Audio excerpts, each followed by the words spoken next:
President Muhammadu Buhari on a 3-day state visit to South Africa. Labour leaders issue ultimatum for adjustment of salaries for grades 7 to 17. On the international scene, impeachment inquiry heats up in Washington as President Trump blows up in tweets laced with expletives. And in sport, Nigeria, Zambia, South Africa to battle under 23 Nations Cup.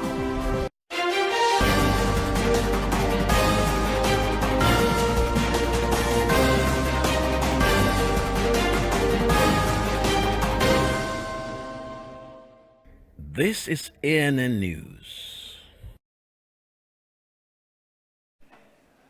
I am Olajumoke Olatunji. President Muhammadu Buhari's 3-day state visit to South Africa has begun.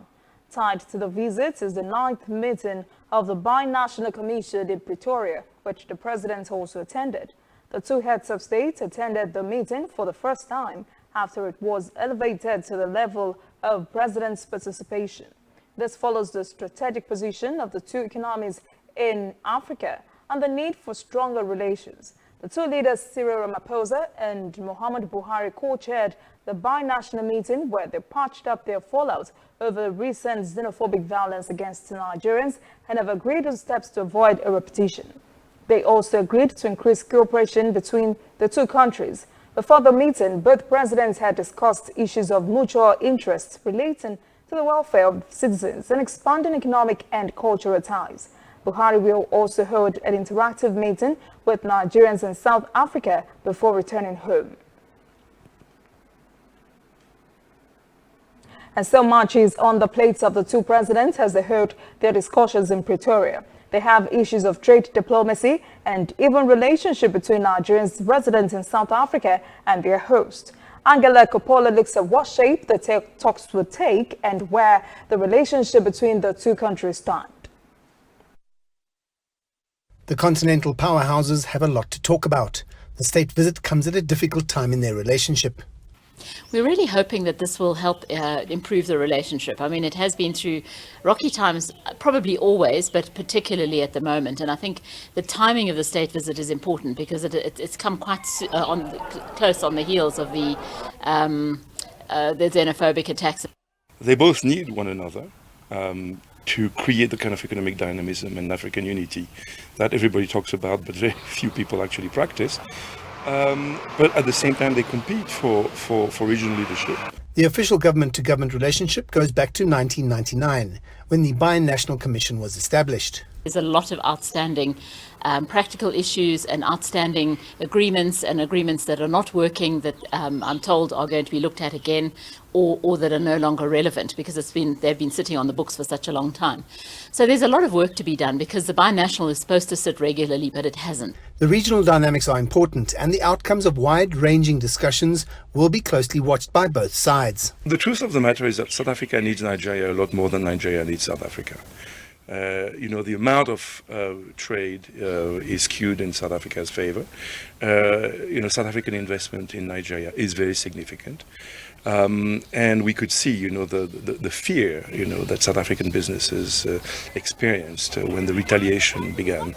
So I would say that probably South Africa needs to do a little bit of a charm offensive. One of the bugbears of visits and bilateral negotiations of this nature is that businesses on both sides generally aren't involved in the discussions and get the information after the fact. This year we have actually sent input a lot of the issues that business is having, whether it be logistics, practical issues, licensing, permits, etc., bureaucracy, but also visas, particularly for Nigerians coming to South Africa. The process is incredibly slow. On a broader level, analysts are suggesting that a different approach should be taken by the two countries, and they should be taking lessons from the smaller non-oil and mining economies, who have acknowledged that they need to be a lot more open economically, a lot more welcoming to FDI and to foreign concerns, and actually grow their economies.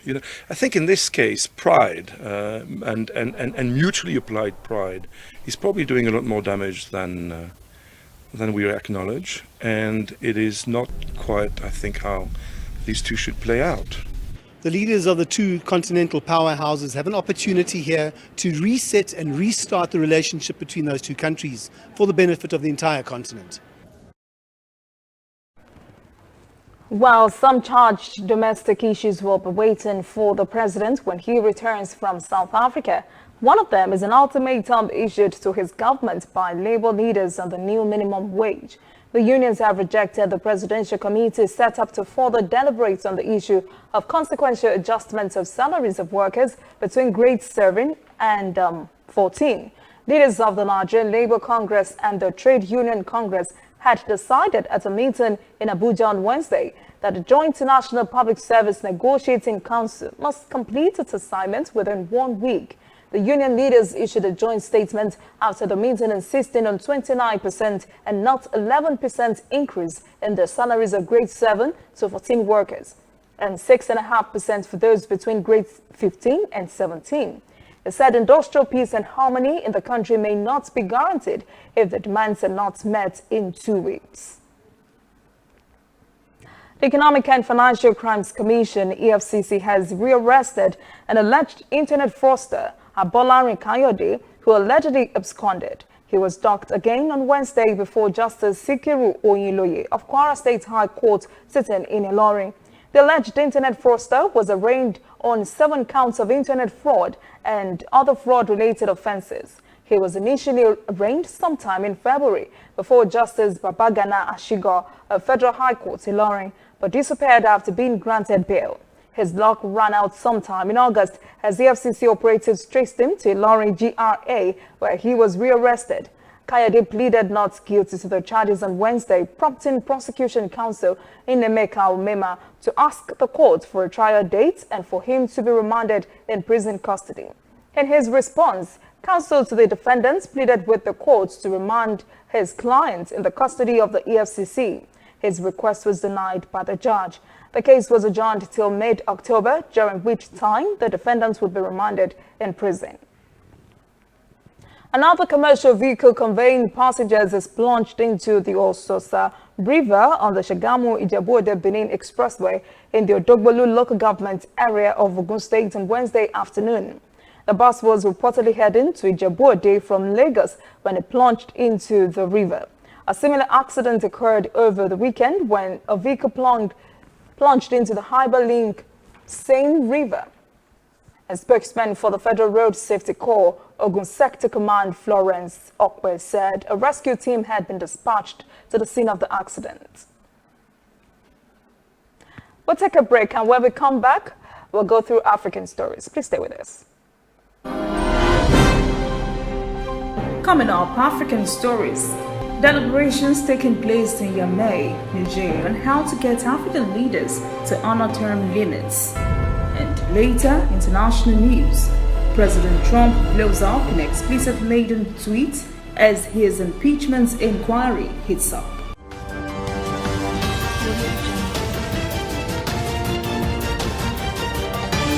You are watching ANN. This used to be me.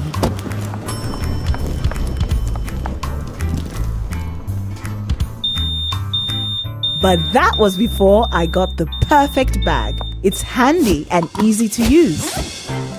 All I need in one compact space, just like my MTN Extra Value plan. I used to get one plan for my calls and then try to remember which data plan worked for me.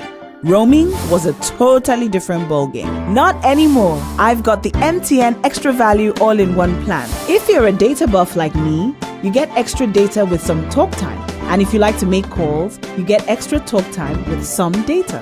And when I'm abroad, I automatically browse, chat, and call right on the same plan. MTN Extra Value was made just for me.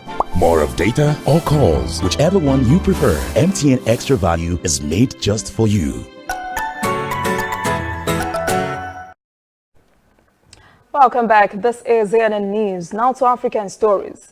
For 3 days this week, starting yesterday, Wednesday, deliberations are taking place in Yamey, capital city of Niger, on how to get African leaders to leave their offices after their terms had ended.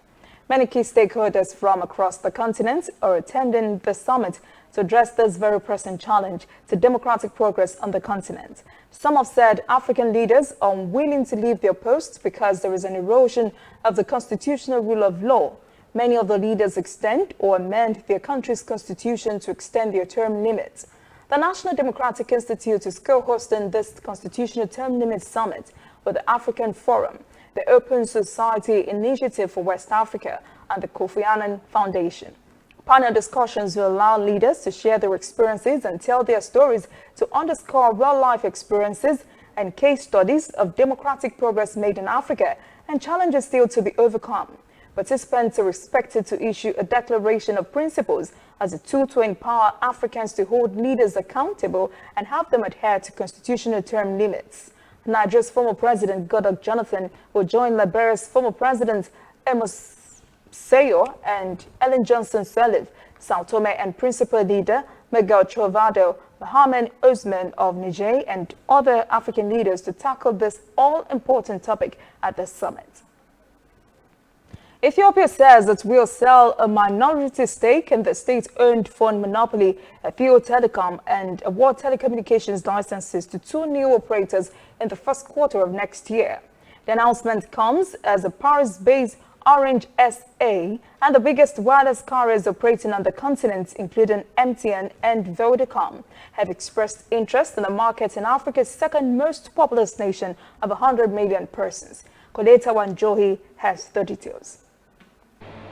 Foreign investors are set to join Ethiopia's telecom sector, where state-owned Ethio Telecom has enjoyed monopoly for decades.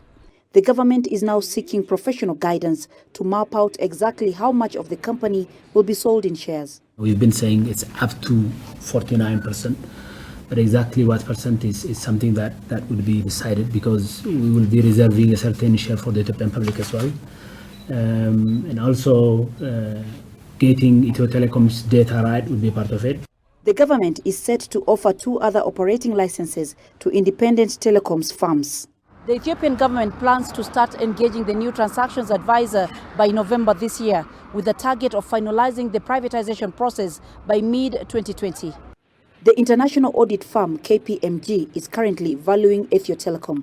Simultaneously, we're doing a lot of things. The communication authority has been established and is doing a number of works to make sure there is a level playing field for our operators. As you can imagine, that there is a lot of work that needs to be done before we invite operators. And also, the telecom is getting ready for the new market structure.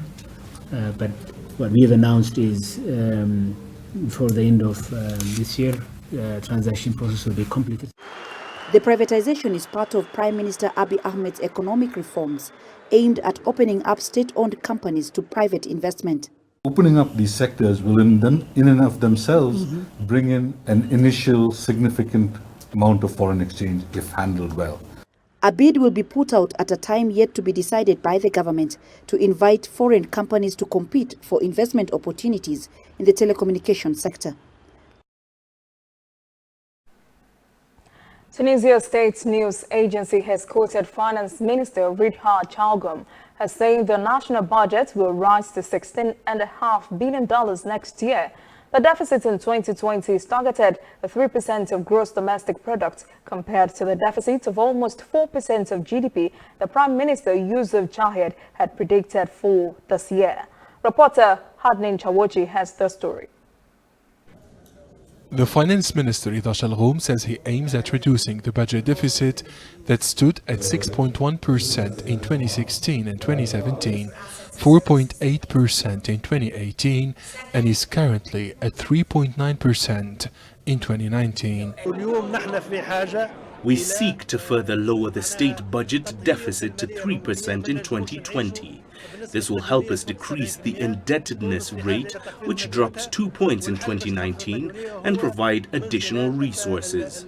The minister added that the decrease in the budget deficit could be explained by the 17% increase in resources taxes paid by Tunisian citizens, as well as efforts made by debt collection services. There's an unavoidable need for fiscal consolidation and for seeking new resources.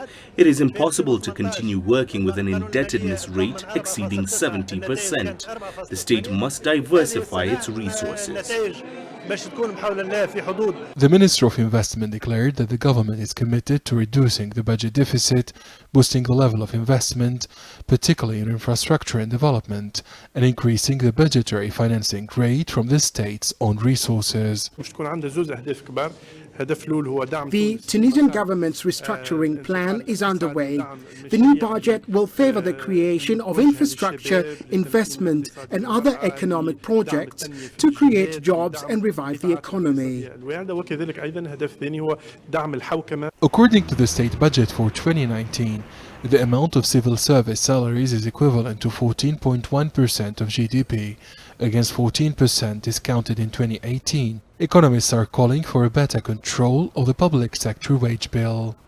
The Ministers of Finance and Investment laid emphasis on the need to speed up economic restructuring. Authorities plan to increase the number of tax control agents to boost tax revenues next year. Sudan's Prime Minister Abdullah Hamdok has described his Paris meeting with faction leader Abdelwahid El-Nour as one of the most important achievements of his visit. In a radio interview, Hamdok said he was able to talk in detail on issues of peace and the root causes of Sudanese problems. He identified some as marginalization, national identity, equality, distribution of resources, or unbalanced development. The Prime Minister's meeting with El-Nour was brokered by the French Ministry of Foreign Affairs. Hamdok described the meeting as fruitful and useful. The rebel leader Abdelwahid El-Nour has been living in exile in Paris. He clarified that he views Sunday's meeting with El-Nour as a preliminary measure to building confidence and creating an atmosphere for peace. After meeting with Hamdok at the Elysee Palace, French President Emmanuel Macron praised the Sunday's discussion between the Prime Minister and El-Nour. He said it was an essential step because the Sudanese deserve to finally live in peace and security. When we return, international news. President Trump blows up an expletive-laden tweet as his impeachment inquiry hits up. And later, sport. Nigeria, Zambia, South Africa to battle under 23 Nations Cup.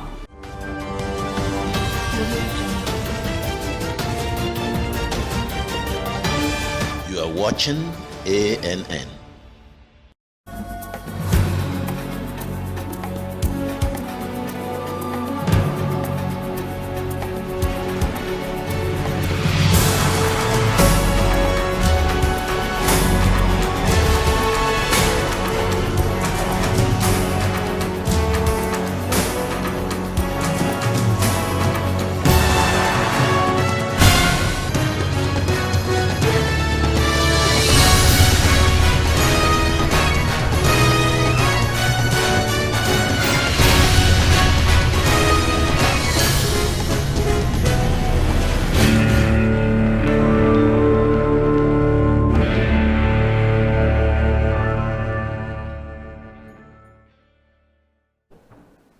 Welcome back. This is ANN News. Now to world events. President Donald Trump has angrily denounced the impeachment inquiry into his July telephone call with Ukraine's leader, in which he pressured him to find dirt on his political rival, Joe Biden. The White House has not supplied Ukraine's phone call records and other documents Democratic lawmakers have requested. As a result, Democratic House leaders have warned they would subpoena White House telephone records of the call. Trump blasted reporters who asked about the probe, which he called a hoax and a fraud, but said he would cooperate with the inquiry. Trump insists his objective was corruption in Ukraine, saying the United States gives the country lots of money. The Democrat subpoena threat has the potential to become a flashpoint in the showdown between the Republican president and the Democratic-led House of Representatives. U.S. Secretary of State Mike Pompeo, a close ally of Trump, acknowledged earlier in the day in Italy that he had listened in on the call in which Trump asked Zelensky to investigate Biden. a former U.S. vice president and a leading contender for the Democratic nomination to face Trump in the 2020 presidential election. Late last night, the story broke as well that Vice President Mike Pence was also involved in the efforts to pressure Ukraine to investigate the Bidens. The United States has won approval of the World Trade Organization to impose tariffs on $7.5 billion worth of European goods over alleged illegal European Union subsidies handed to Airbus. This threatens to trigger a tit-for-tat transatlantic trade war as the global economy falters. The WTO decisions pushes a 15-year-old corporate dispute over legal support for the giant plane manufacturer to the center of caustic world trade relations, and it comes on top of a tariff war between Washington and Beijing. The European Commission said in response that a U.S. move to impose trade sanctions on EU imports would be short-sighted and counterproductive and risk causing damage on both sides of the Atlantic. WHO has found that both Europe's Airbus and its U.S. rival Boeing received billions of dollars of illegal subsidies in the world's largest corporate trade dispute, a legal marathon dating back to 2004. The two cases are expected to lead to reprisal tariffs, beginning with the U.S. measures posing new problems for businesses and financial markets around the world. The lawyer for Tony Chang, a Hong Kong student protester shot in the chest by police, was due to appear in court on his behalf on Thursday after the 18-year-old was charged over his role in violent demonstrations. Chang, who was shot at close range as a 14 officer with a metal pipe on Tuesday, was charged with rioting and assaulting a police officer. He faces a maximum 10-year sentence. Chang remained in hospital in stable condition and was not able to attend the court session. The police manual changed some guidelines on how officers could act when considering force, and also remove a line that stated officers should be accountable for their actions. But at least 200 supporters turned up to watch the proceedings after another night of violence. Protesters are angry about what they see as creeping interference by Beijing in their city's affairs, despite a promise of autonomy and the one country, two systems formula on which Hong Kong returned to China in 1997.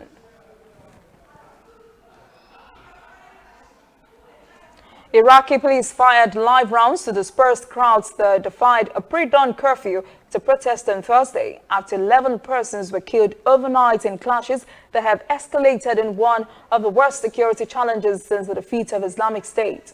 Overnight clashes in the southern cities more than doubled to 18.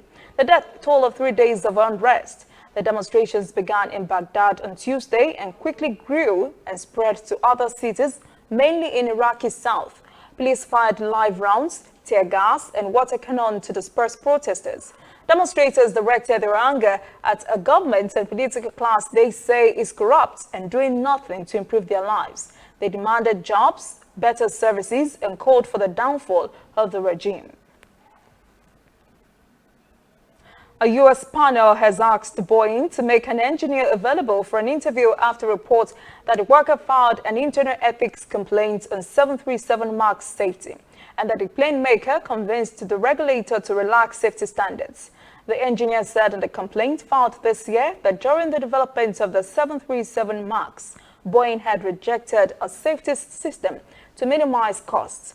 The engineer who worked on cockpit instruments and controls felt the safety system could have reduced the risk that contributed to 2 fatal crashes that killed 346 persons in Ethiopia and Indonesia.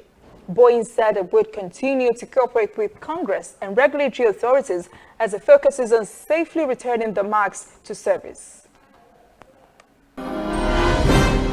Still ahead, sport.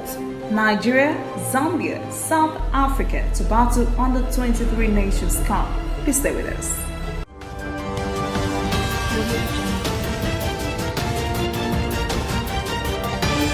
You are watching ANN. Whether in your house, at your office, on your phone or online, we are there. We have the facts behind the headlines. We cut to the chase with the news you really need. We cover every angle. We are the bigger, better news network. We are African News Network. ANN. Watch ANN News on MITV from a truly African spirit. Welcome back. This is ANN News. In sport, Nigeria's under-23 side will face Zambia, South Africa and Cote d'Ivoire in Group B of this year's total under-23 Nations Cup in Egypt next month. Draw for the championship was held in Wednesday in Alexandria, with host country Egypt pitched against Mali, Cameroon and Ghana in Group A. The total under-23 Africa Cup of Nations is held every 4 years and showcases some of Africa's football emerging talent. It also acts as a qualifier for the Summer Olympic Games in Tokyo next year. The top 3 teams in the championship will qualify to represent Africa in Tokyo in 2020. The Nigerian Referees Association has picked 24 FIFA-badged referees after its FIFA fitness test conducted in Abuja. 6 center and 8 assistant referees were selected for male, while 3 center and 3 assistant referees made it to the female category. Nigerian Referees Association President Tadi Aziz says the exercise became necessary to ensure Nigerians are listed to handle matches in CAF FIFA competitions. That is ANN News this evening. Thank you for joining us. For details on these and other breaking stories, visit our website, annafrica.news. Conversation continues on our social media platforms, Twitter, Instagram, and Facebook at ANN Africa TV. I am Olajumoke Olatunji. Have a pleasant evening.